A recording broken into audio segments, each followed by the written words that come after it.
Llegó la hora de conocer las informaciones más destacadas del continente americano. Acompáñennos a recorrer y analizar lo que nos une, nos preocupa y nos enorgullece como hispanoamericanos. Bienvenidos a Américas Noticias con Vladimir Kissinger.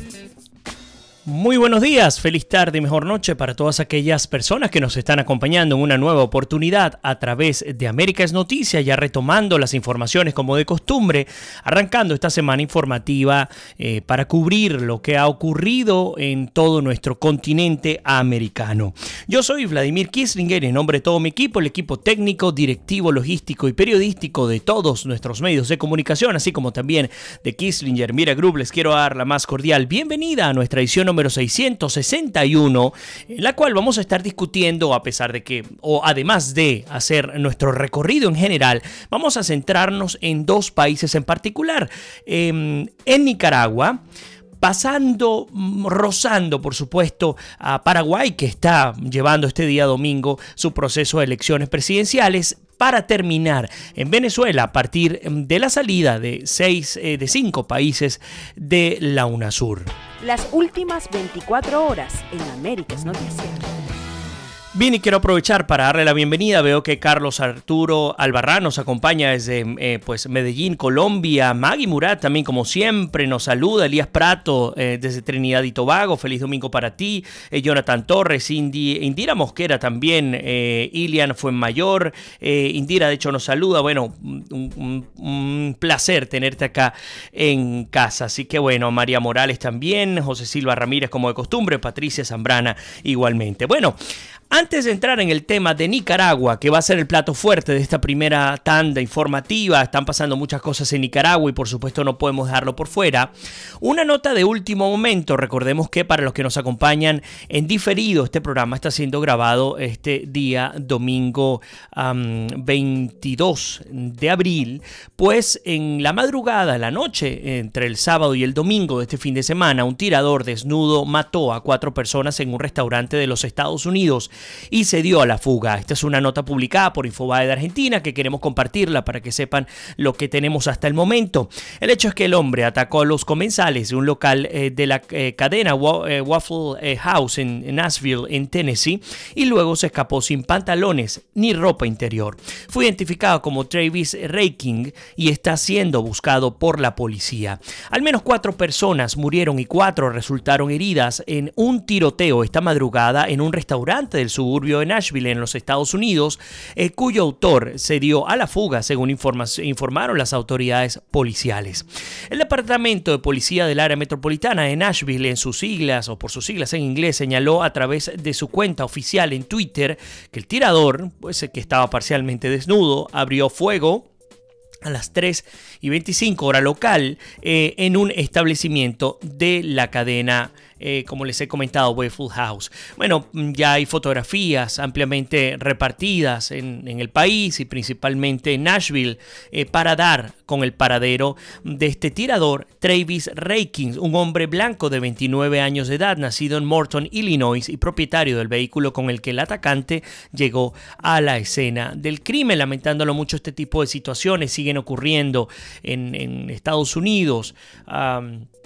Desadaptados salen por allí a mansalva a asesinar inocentes, lamentándolo mucho, teñir de sangre a las calles de Estados Unidos. Pero bueno, a partir de esta nota que es de último momento, por eso la estoy incorporando a través del portal de noticias de Infobae, vamos a entrar, ahora sí me disculpan que por aquí estoy acomodando algo, pues vamos a entrar a hablar de Nicaragua.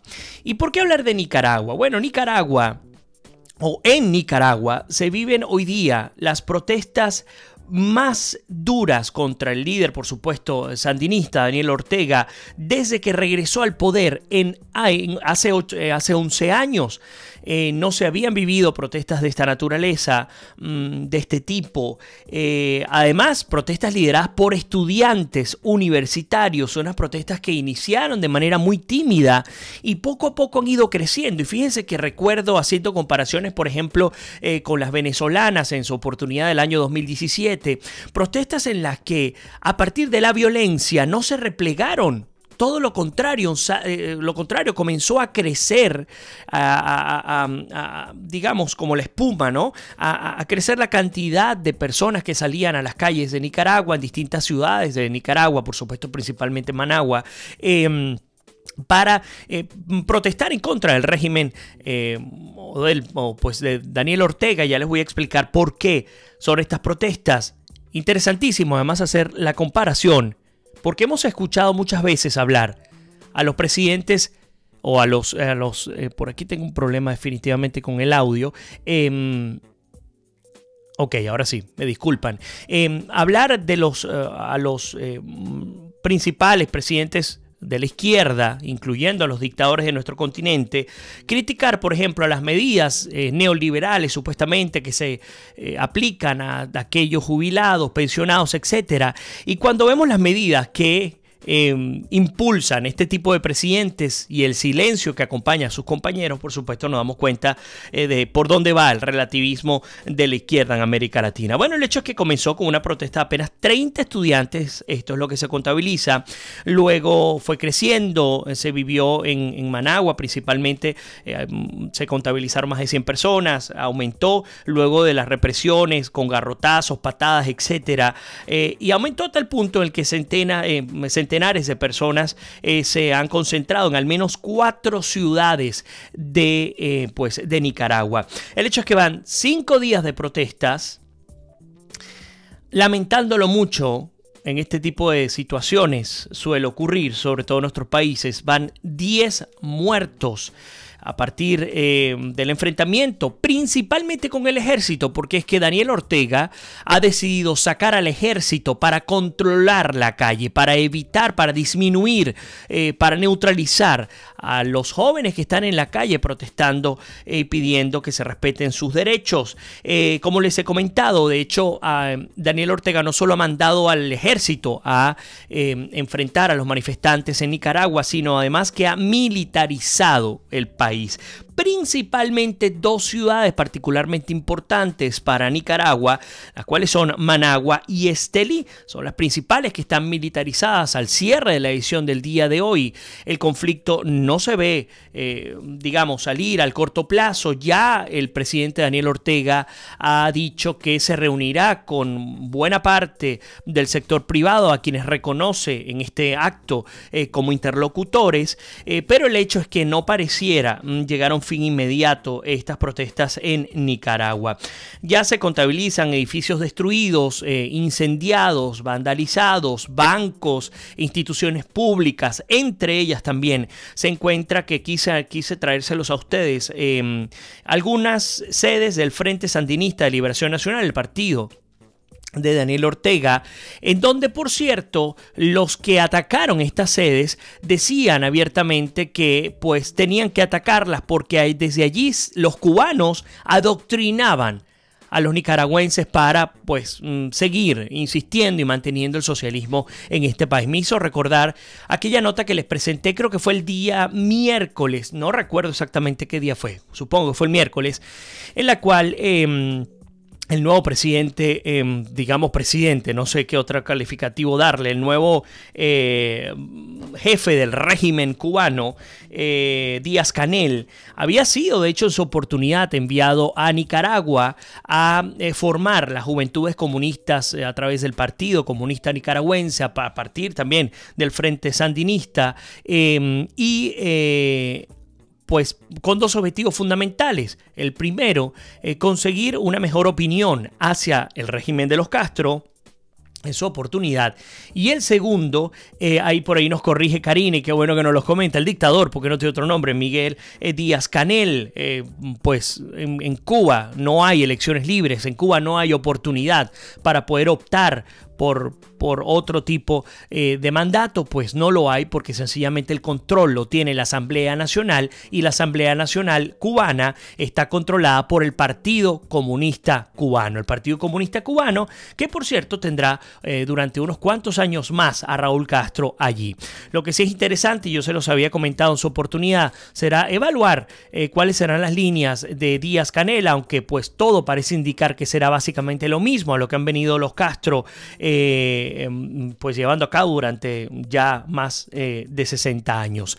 Vamos a estar hablando justamente de este tema en la segunda parte, porque tenemos que hablar, por supuesto, de la visita obligada de uno de los cónsules de Cuba, por supuesto Nicolás Maduro, que ha salido, apenas ha sido nombrado Miguel Díaz-Canel, ha salido corriendo a Cuba a hacer su parte, a hacer su reporte, porque no hay otro nombre. O sea, eso es lo que está ocurriendo hoy día entre Cuba y Venezuela. Pero bueno, estamos hablando de Nicaragua en esta primera parte.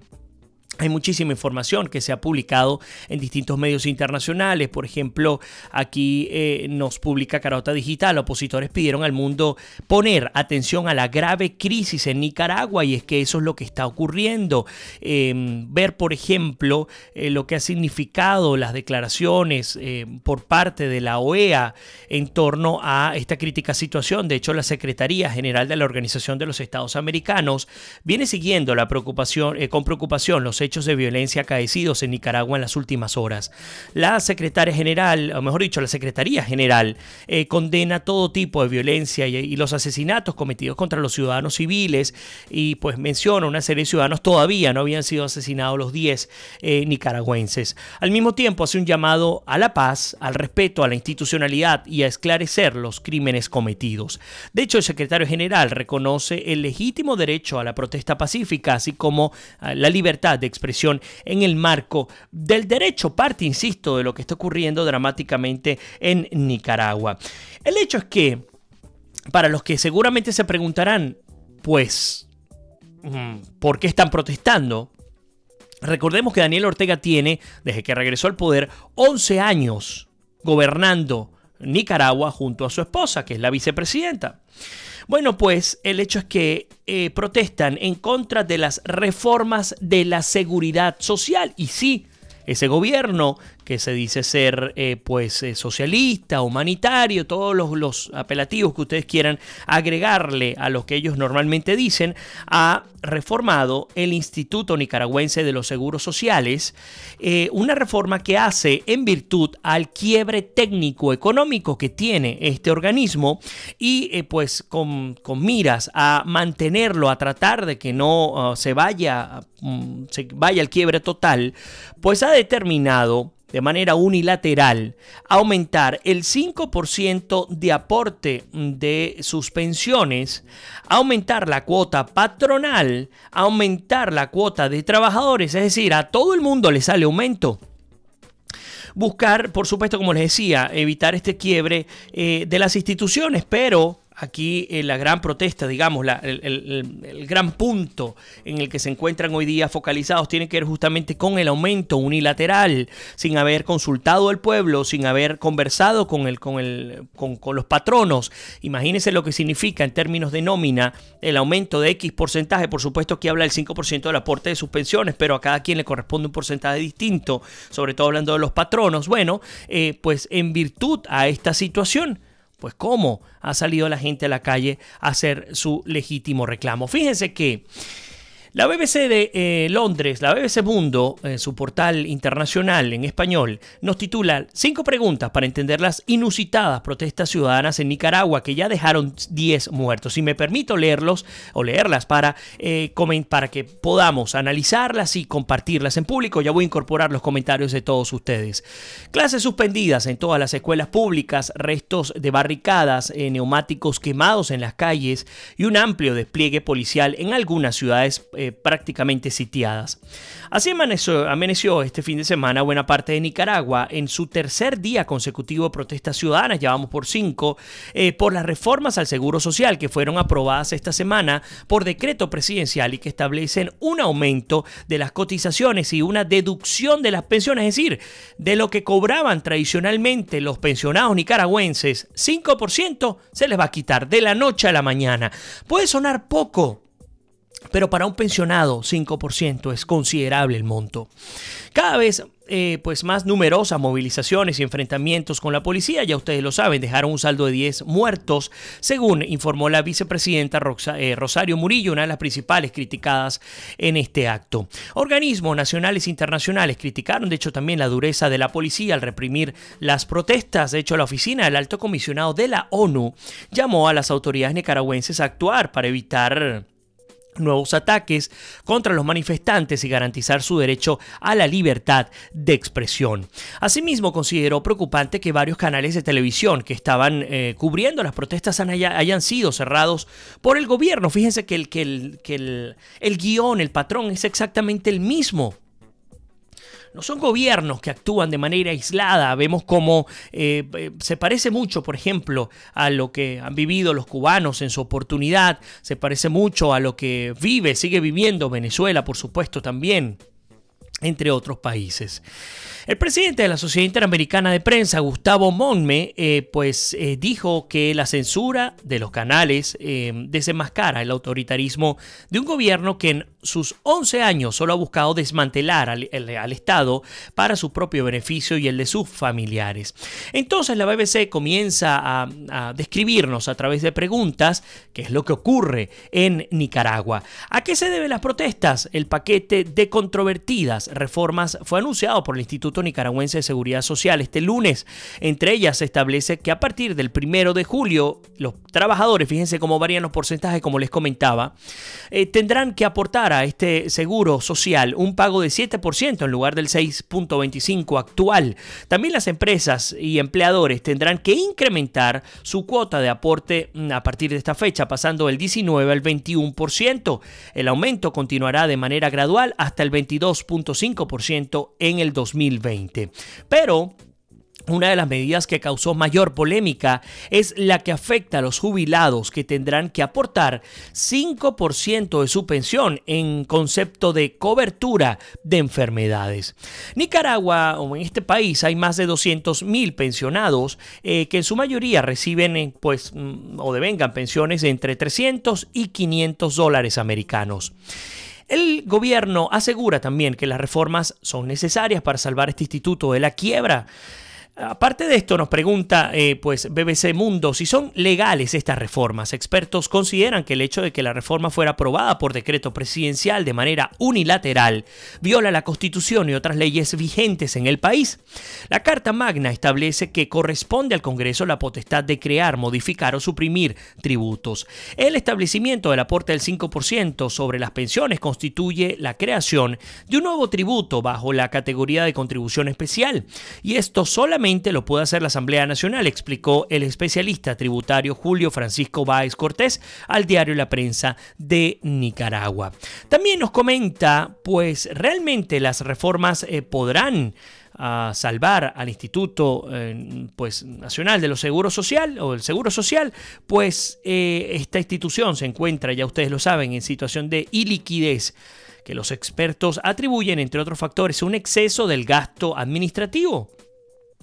Sus gastos aumentaron, de hecho, en 4.2 veces desde el 2002, mientras que sus ingresos lo hicieron en 3.2 veces, explicó en un comunicado la Fundación Nicaragüense para el Desarrollo Económico y Social. Funides considera que, como en otros países, el aumento de la esperanza de vida de la población nicaragüense complicará la sostenibilidad del pago de las pensiones en el futuro y cómo se plantea en la actualidad. El hecho es que, según esta organización, esta reforma no solucionará el problema. Por ahí nos corrige José Silva, no, por mes, de entre $300 y $500 por mes. ¿Quiénes están liderando las protestas? Bueno, en Nicaragua, manifestaciones de esta magnitud no son quizá tan habituales como otros países de la región. Sí que hemos tenido antes manifestaciones en Nicaragua por la construcción del canal, contra la minería extractiva, pero varios factores hacen de esta protesta algo inusitado, le dijo a la BBC Mundo el director del medio confidencial de Nicaragua, Carlos Chamorro.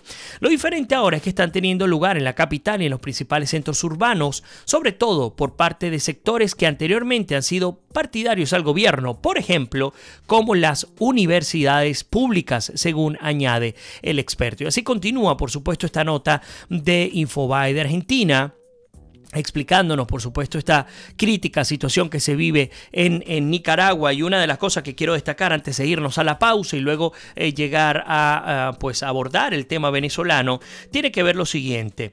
Lo primero es que sin duda se ha puesto en descubierto todas las inconformidades, sociales en Nicaragua, algo que poco se ha visto durante estos 11 años en este país. Y destacado, dentro de los asesinados, una de las cosas más dramáticas que nos ha tocado ver y vivir ha sido el asesinato del periodista Miguel Ángel Gaona, quien transmitía en ese preciso instante, era de noche, estaba transmitiendo cerca de una unidad financiera, bancaria, y pues lamentándolo mucho, ha sido asesinado en la ciudad de Bluefield. De hecho, testigos afirman que se trató de un francotirador. Lamentándolo mucho, ha sido asesinado Miguel Ángel Gaona, colega periodista, con un tiro en la cabeza. Seguiremos, por supuesto, haciéndole seguimiento a lo que ocurre en Nicaragua. Apostamos por la paz, pero sobre todo apostamos por la libertad y por la justicia. La paz, entendida como un status quo en el cual nadie se toca, independientemente de que unos opriman a otros, no es llamada paz. No puede ser llamada paz. La paz parte por entender que nuestros países vivan en un estado en el que el magisterio de la ley sea respetado por absolutamente todos. Tenemos que, de una buena vez por todas, entender que la paz tampoco se consigue a punta de garrote o de disparos del ejército o de los cuerpos de seguridad. La paz se consigue en la medida en la que los ciudadanos que conforman X país, X ciudad, X comunidad se sientan cómodos, realizados, con plenos derechos, que sientan que se cumple lo que está establecido en las normas locales, estatales y nacionales.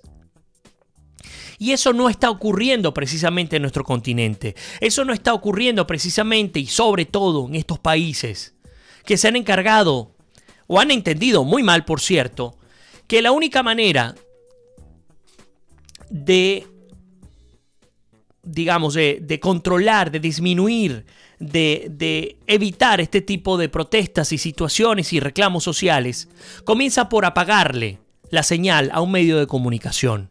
Todo lo contrario, la paz comienza por escuchar a quienes están reclamando.